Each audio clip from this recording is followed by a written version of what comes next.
മഹാകവി പിയുടെ പേരിലുള്ള ഈ വർഷത്തെ സാഹിത്യ പുരസ്കാരം യുവ കവയിത്രി സി രേഷ്മയ്ക്ക് കാഞ്ഞങ്ങാട്ടെ പി സ്മാരക മന്ദിരത്തിൽ വെച്ച് നടത്തിയ പരിപാടിയിൽ എഴുത്തുകാരൻ മാങ്ങാട് രത്നാകരൻ പുരസ്കാരം സമ്മാനിച്ചു.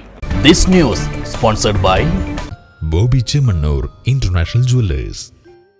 കാഞ്ഞങ്ങാട് കേന്ദ്രമാക്കി പ്രവർത്തിക്കുന്ന മഹാകവി പി സ്മാരക സമിതി ഏർപ്പെടുത്തിയ 2025 പി സാഹിത്യ പുരസ്കാരത്തിനാണ് യുവ കവയിത്രിയായ സി രേഷ്മ അർഹയായത്. 20,000 രൂപയും വിവേക് ബോവിക്കാനം രൂപകൽപ്പന ചെയ്ത കവിയുടെ ചിത്രം ആലേഖനം ചെയ്ത ഫലകവുമാണ് പുരസ്കാരം. പിയുടെ 48ാമത് ചരമവാർഷികത്തിന്റെ ഭാഗമായി കാഞ്ഞങ്ങാട്ടെ പി സ്മാരക മന്ദിരത്തിൽ വെച്ച് നടത്തിയ പരിപാടിയിൽ വെച്ച് എഴുത്തുകാരൻ മാങ്ങാട് രത്നാകരൻ രേഷ്മയ്ക്ക് പുരസ്കാരം സമ്മാനിച്ചു. പി സ്മാരക സമിതിയുടെ 4ാമത്തെ പുരസ്കാരമാണ് രേഷ്മ ഏറ്റുവാങ്ങിയത്. കേരളം കടലെടുക്കുകയും ദൈവം വീണ്ടും കേരളം സൃഷ്ടിക്കാനായി ആലോചിക്കുകയും ചെയ്തു കഴിഞ്ഞാൽ ദൈവം വായിക്കുക മഹാകവി പി കുഞ്ഞിരാമൻ നായരുടെ കവിതകളായിരിക്കും എന്നാണ്. ഇത് ചിലപ്പോൾ ഒരു അതിശയോക്തിയായി തോന്നാം.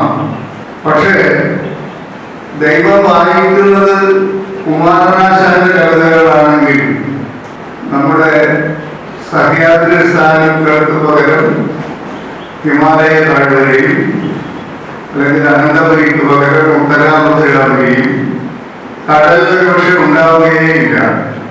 അല്ലെങ്കിൽ എഴുത്തച്ഛന്റെ കവിതകൾ വായിച്ചു കഴിഞ്ഞാൽ എന്നാൽ ആധുനിക ഭാഷയിൽ പറഞ്ഞാൽ കേരളം ഒരു സൈനിക താവളമായിട്ടൊക്കെ മാറാം.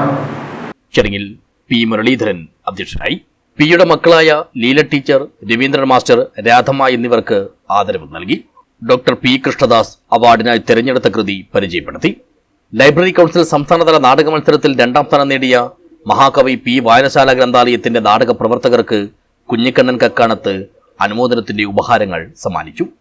നാടകകൃത്ത് രാജ്മോഹൻ നീലേശ്വരം അനുമോദന ഭാഷണം നടത്തി. അവാർഡ് ജേതാവ് സി രേഷ്മയും നാടക പ്രവർത്തകൻ ഗോവിന്ദരാജും മറുപടി പ്രസംഗം നടത്തി. പരിപാടിയിൽ ഡോക്ടർ കെ വി സജീവൻ സ്വാഗതവും രാമകൃഷ്ണൻ വാണിയമ്പാറ നന്ദിയും പറഞ്ഞു. സംഗീതജ്ഞൻ രാജേഷ് രാജിന്റെ നേതൃത്വത്തിൽ മഹാകവി പിയുടെ കവിതകൾ ആലപിച്ചു.